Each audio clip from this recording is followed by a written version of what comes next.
Hello friends, સ્વાગત છે તમારું મારા કિચનમાં. આજે હું તમારી સાથે શેર કરું છું ઘૂઘરાની રેસીપી. તેના માટે મેં અહીંયા 250 ગ્રામ મેંદો લીધો છે.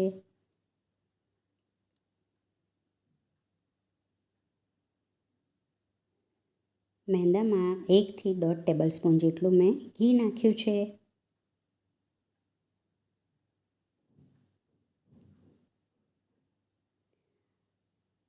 હવે મેંદામાં ઘી સરસ મિક્સ કરી લેવું.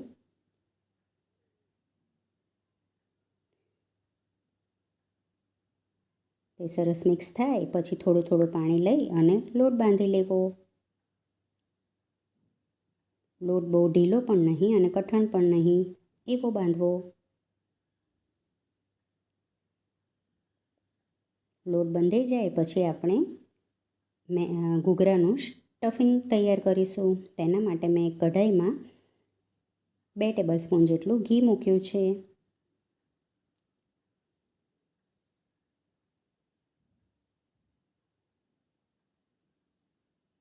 ઘી ગરમ થાય પછી તેમાં આપણે 100 ગ્રામ સોજી લઈશું અને તેને ધીમા તાપે થોડીક બ્રાઉન થાય એવી શેકી લઈશું.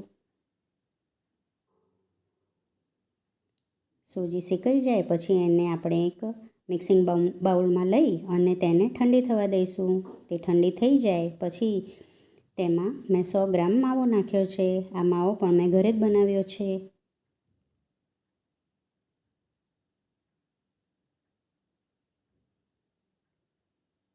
પછી તેમાં મેં કાજુ બદામ વાટેલા છે તે નાખ્યા, અધકચરા ખાંડેલા છે. પછી તેમાં મેં 125 ગ્રામ જેટલું બુરું ખાંડ લીધું છે તે નાખ્યું છે. 1 ટીસ્પૂન ખસખસ અને 1 ટીસ્પૂન ઇલાયચીનો પાવડર નાખ્યો છે. હવે બધું સારી રીતે મિક્સ કરી લેવું. બધું મિક્સ થાય પછી એને એક સાઈડ પર રાખી અને આપણે મેંદાની નાની નાની પૂરી વણી લઈશું. તેના ગુલ્લા કરી આવા નાના અને તેની પૂરી વણી લઈશું.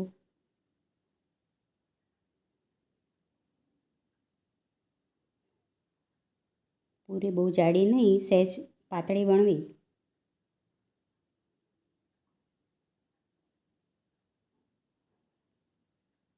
પછી પૂરી આવી રીતે હાથમાં લઈ અને એની કિનારી પર પાણી લગાવી અને તેમાં સ્ટફિંગ ભરીશું.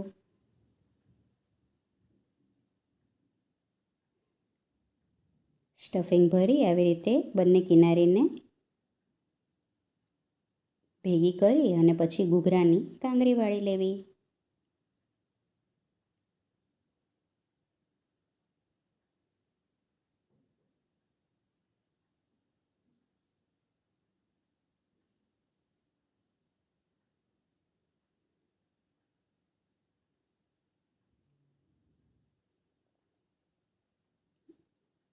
હું આવી રીતે બધી પૂરી વણી અને ઘૂઘરાની કાંગરી વાળી લઈશ.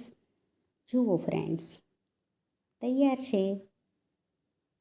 હવે આને તળવા માટે મેં એક કઢાઈમાં ઘી મૂક્યું છે અને મીડિયમ ટુ લો ફ્લેમ ઉપર ઘૂઘરાને તળી લેવા.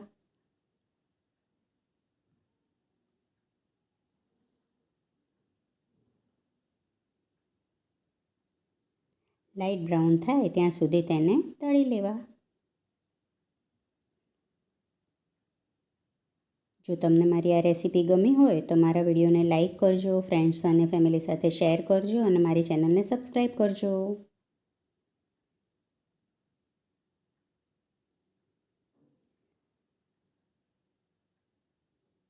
થોડા લાઇટ બ્રાઉન થાય ત્યાં સુધી તળવા.